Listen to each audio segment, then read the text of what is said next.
Hello, I'm Andy Jago, pastor of Bethany Lutheran Church and Preschool, and here to do my second last preview for a chapter of the story. We are almost done with this book. We are at chapter 30. There's only 31 chapters, folks, so we have been doing what we can to grow in our faith and grow spiritually this year as we began in Genesis and gone almost now to the very end of the Bible. And this book here collects the main historic narrative of the Bible. And I want to commend you if you've taken that journey with us.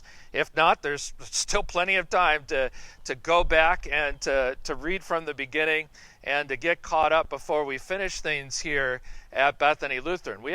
This pandemic hasn't been able to stop us. We've been continuing to read together and worship together, even though our worship is now online, and so are our Bible classes as well. Incidentally, if you want more information about what is going on at Bethany during this pandemic and how to be involved with our worship and Bible study, go to our homepage, www.bethany, that is BETHANY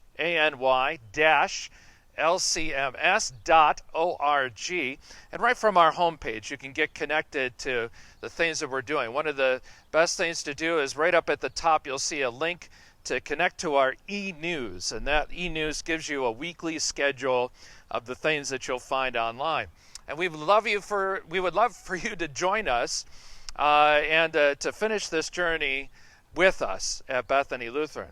Now, normally when I give a preview like this, there's something in the background. I'm using the background normally to point to a theme or point to something that's in this chapter and using the background in some way. Well, that's not the case this week. No, I'm just here because I wanted to show you our new playground equipment that we had delivered here a few weeks ago.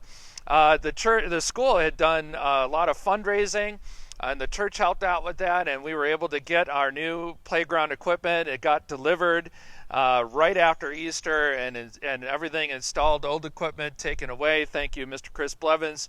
And what a wonderful thing to see the new.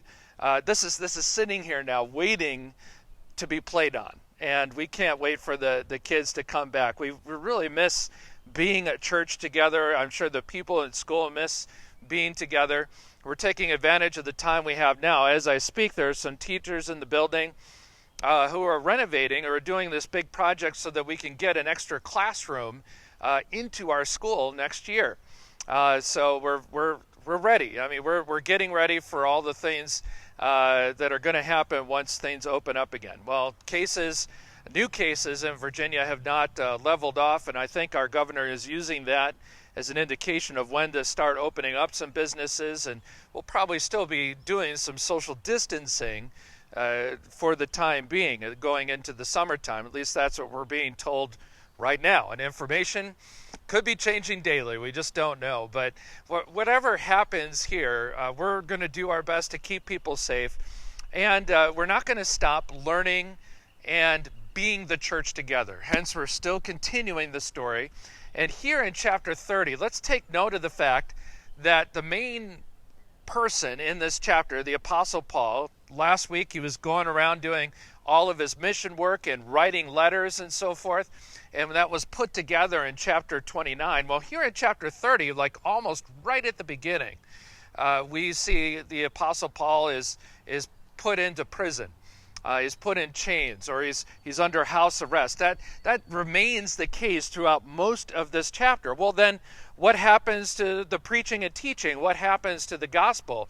The Apostle Paul writes to Timothy, his co-worker, and that letter is included in this chapter.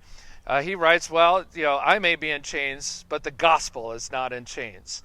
And dear friends, can we learn something from this chapter this week? You bet, because the work of the church is continuing, and it doesn't stop despite the fact that we're spread out in this pandemic. And whether we're in this building or out of this building, hopefully we're thinking about and learning new ways to be the church. And in this chapter, there's a lot of that going on. Paul may be bound, but the gospel is not bound. So enjoy this week. Hey, if you haven't been keeping up with this what we've been doing all year, no worries. There's still plenty of time. Go back and read the book. You can get caught up with sermons and so forth on our website. And as we read the chapter 30 this week, may the Lord bless our reading, our marking, our learning, and inwardly digesting of His holy word.